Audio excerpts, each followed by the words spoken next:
यदि कोई व्यक्ति पाप करता क्योंकि उससे शपथ पूर्वक निवेदन किया जाता है कि उसने जो देखा या सुना है उसके विषय में साक्ष्य दे और वो चुप रहता है तो वो दोषी समझा जाएगा। यदि कोई व्यक्ति एक अशुद्ध वस्तु का, चाहे वो किसी अशुद्ध जंगली जानवर की लाश हो, चाहे किसी अशुद्ध घरेलू जानवर की लाश हो, चाहे किसी अशुद्ध रेंगने वाले जानवर की लाश हो, स्पर्श करे तो वो अशुद्ध हो जाता है और दोषी है, यद्यपि उसने अनजाने ऐसा किया है। अथवा यदि कोई व्यक्ति अनजाने किसी भी प्रकार की मानवीय अशुद्धता का स्पर्श करे तो इसका पता लगते ही वो दोषी हो जाता है। अथवा यदि कोई बिना विचारे बुरा भला करने की या किसी भी प्रकार की शपथ खाए तो इसका पता लगते ही वो दोषी हो जाएगा।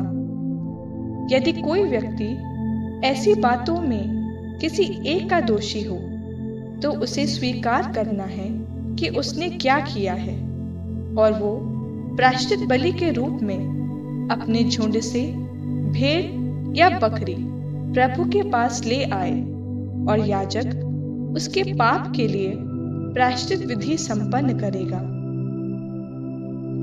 यदि कोई व्यक्ति भेड़ या बकरी न चढ़ा सके तो वो अपने पाप के प्रायश्चित के लिए प्रभु को 2 पंडूक या 2 कबूतर चढ़ाए, एक को प्रायश्चित बलि के रूप में और दूसरे को होम बलि के रूप में।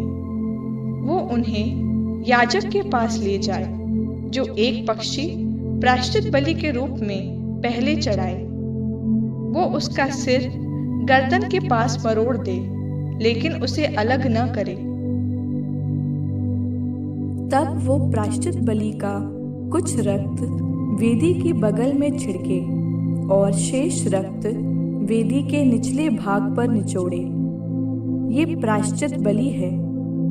दूसरा पक्षी वो होम बलि के रूप में निर्धारित विधि के अनुसार चढ़ाए।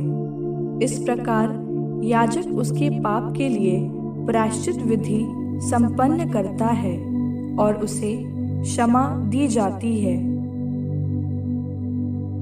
यदि वो 2 पंडूक या 2 कबूतर न चढ़ा सके तो वो अपने पाप के प्रायश्चित के रूप में एक सेर मैदा चढ़ाए। वो उस पर कुछ तेल न डाले और न उसके साथ लोबान रखे, क्योंकि ये प्रायश्चित बलि है। वो उसे याजक के पास लाए। याजक उसमें से पूरे चढ़ावे के प्रतीक के रूप में मुट्ठी भर निकाल ले और उसे प्रभु को अर्पित अन्य चढ़ावों के साथ भस्म करे।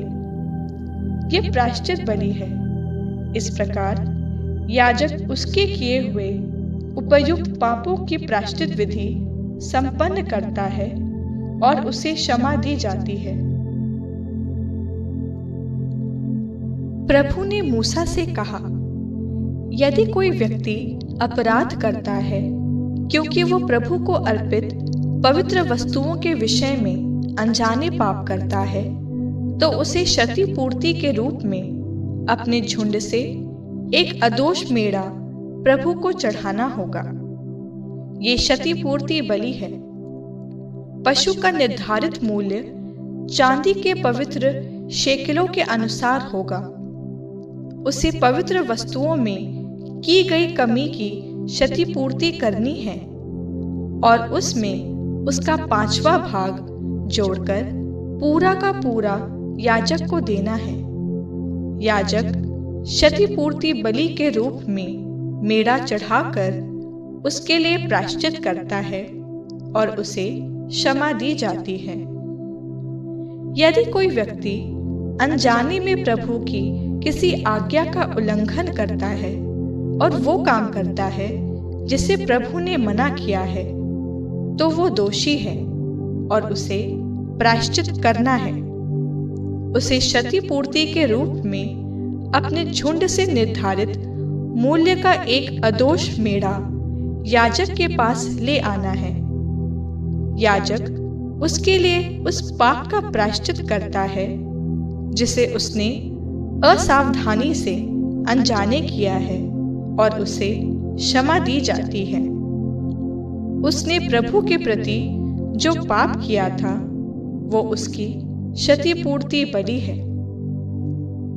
प्रभु ने मूसा से कहा, यदि कोई व्यक्ति पाप और प्रभु के साथ विश्वासघात करता है, क्योंकि वो किसी देश भाई द्वारा धरोहर के रूप में या यूं ही सौंपी हुई या चोरी में प्राप्त वस्तु के विषय में झूठ बोलता है, यदि वो अपने देश भाई पर अत्याचार करता है या झूठी शपथ खाकर अस्वीकार करता है कि उसे कोई खोई हुई वस्तु मिल गई है या इस प्रकार का कोई अपराध करता है, तो जो इस प्रकार का पाप करता और दोषी बनता है उसे चोरी में या अत्याचार द्वारा या धरोहर के रूप में प्राप्त या खोई हुई वस्तु लौटानी है, और जिसके विषय में उसने झूठी शपथ खाई उसे भी लौटाना है।